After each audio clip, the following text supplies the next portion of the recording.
Bonjour, bonjour. Je vous salue dans le précieux nom du Seigneur Jésus-Christ, notre Seigneur et Sauveur. Ce matin, nous avons une très bonne nouvelle. Et cette nouvelle est dans Jean 3, 22 à 30. Je lis la parole tout de suite. Après cela, Jésus, accompagné de ses disciples, se rendit dans la terre de Judée. Et là, il demeurait avec eux.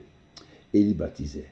Jean aussi baptisait à Hénon, près de Salim, parce qu'il y avait là beaucoup d'eau, et on y venait pour être baptisé, car Jean n'avait pas encore été mis en prison. Or, il se leva de la part des disciples de Jean une dispute avec un juif touchant à la purification. Ils vinrent trouver Jean et lui dire, « Rabbi, celui qui était avec toi au-delà du Jourdain et à qui tu as rendu un témoignage, voici, il baptise et tous vont vers lui. » Jean répondit, « Un homme ne peut recevoir que celui qui a été donné, ce qui lui a été donné du ciel. Vous-même m'êtes témoin que j'ai dit, je ne suis pas le Christ, mais j'ai été envoyé devant lui. Celui à qui appartient l'épouse, c'est l'époux. Mais l'ami de l'époux qui se tient là et qui l'entend éprouve une grande joie à cause de la voix de l'époux. Aussi, cette joie qui est la mienne est parfaite. Il faut qu'il croisse et que je diminue. Celui qui vient d'en haut est au-dessus de tous. Celui qui est de la terre est de la terre, et il parle comme étant de la terre. » Ici, nous voyons que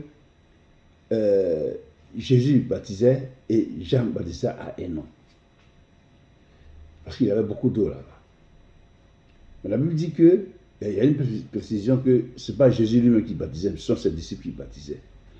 Cependant, Jean a rendu témoignage pour dire que il faut même mettre témoin que j'ai dit que je ne suis pas digne de délier la couronne de ses souliers, parce qu'il est plus grand que moi. Parlant de Jésus, Jésus est plus grand que lui. Donc, quand tu es dans une église et que tu as un ministère, et que dans ton ministère, Dieu te fait prospérer, ce n'est pas parce que tu es meilleur que ton frère, mais c'est parce que c'est la volonté de Dieu qui se passe. Voilà, il faut bien écouter. C'est la volonté de Dieu qui se passe. Or là, Jésus baptisait. Donc, il y a eu un différent.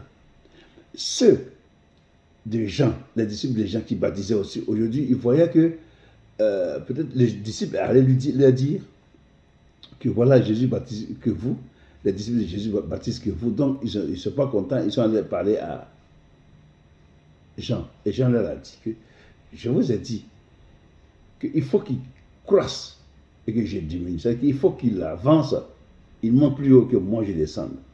Parce que c'est lui qui est le chef. Donc quand tu es dans un ministère, Dieu te confie un ministère, que tu prospères, c'est la volonté de Dieu pour toi. Ce n'est pas parce que tu es plus intelligent que les autres. Ce n'est pas parce que tu es meilleur que les autres. C'est parce que Dieu l'a voulu ainsi pour toi. C'est pourquoi il faut travailler avec humilité. Parce que ce n'est pas toi-même, avec ta force, qui fait prospérer ton ministère. C'est par la grâce de Dieu. La grâce du Saint-Esprit qui est en toi, qui est dans ta vie, qui est dans ton ministère, qui te fait prospérer. C'est pourquoi toi, sois humble. Sois humble comme Jean a été humble. Jean dit, il est Dieu. Et moi, je suis de la terre. Lui, il vient d'en haut. Moi, je viens de la terre. Donc, nous n'avons pas les mêmes pensées, nous n'avons pas les mêmes idées, nous n'avons pas les mêmes vues. Lui, il est d'en haut, et donc il faut qu'il croisse, il soit plus grand. Et moi, je dois diminuer, parce que moi, je suis un petit. Jean a reconnu devant Jésus qu'il est petit. Il est de la terre, lui, il est d'en haut.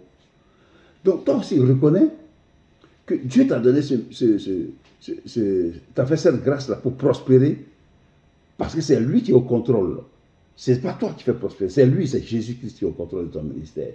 C'est Jésus-Christ qui est au contrôle de la mission que tu as. C'est Jésus-Christ qui est au contrôle. C'est le Saint-Esprit qui permet que tu ailles. Donc toi, fais-toi petit. Fais-toi humble. Et laisse le Saint-Esprit grandir. Laisse le Saint-Esprit grandir dans ton ministère pour faire avancer son œuvre. Toi, sois humble, sois petit, comme Jean l'a fait. Et donne gloire au nom de Jésus-Christ. Partout où tu vas, tu dis, j'ai rien fait. C'est lui qui vit en moi, qui fait toutes choses. Donne gloire à Dieu. Parce que c'est lui, c'est la vérité. C'est lui qui fait son œuvre. Ce n'est pas toi. Il t'a mis là mais c'est lui-même qui fait son œuvre. Ne va pas te taper la porte et dire, moi j'ai fait ceci, j'ai fait cela. En fait, tu n'as rien fait. Tu n'as rien fait. Si tu retires ce dont tu te glorifies, qu'est-ce que tu deviens? C'est pourquoi il faut privilégier l'humilité. Il faut privilégier l'humilité. Il faut privilégier l'humilité. Il faut reconnaître dans ton cœur que toi-même, là, regarde d'où tu viens. Est-ce que tu faisais ça avant? Non, c'est le Seigneur qui t'a permis ça. Donc, reconnais-le dans ton cœur et donne gloire au nom de Jésus-Christ. Donne gloire au nom du Saint-Esprit et permets au Saint-Esprit de faire fructifier son œuvre. Parce que c'est son œuvre, ce n'est pas ton œuvre, c'est son œuvre à lui.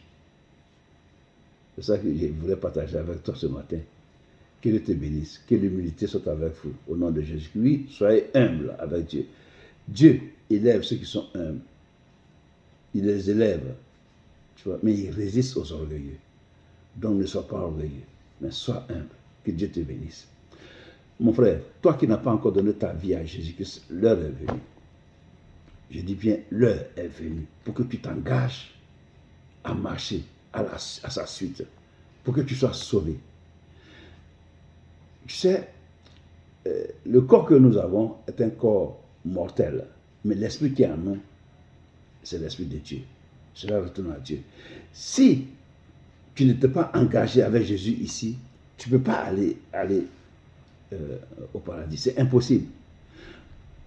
Donc, sache que le paradis et l'enfer, ce n'est pas pareil non plus. L'enfer, c'est le feu et le paradis, c'est la paix, c'est la vie éternelle.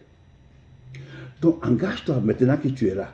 Engage-toi avec Jésus-Christ. Sauve ta vie en donnant ta vie à Jésus-Christ. En te réconciliant, sauve ta vie. Sauve la vie de tes enfants. Sauve la vie de ton mari. Sauve la vie de ta femme et de tes enfants et de ta famille.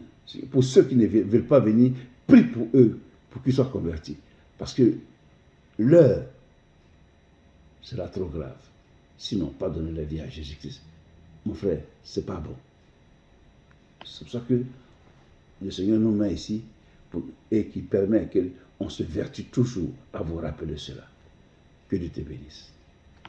À demain pour une vidéo.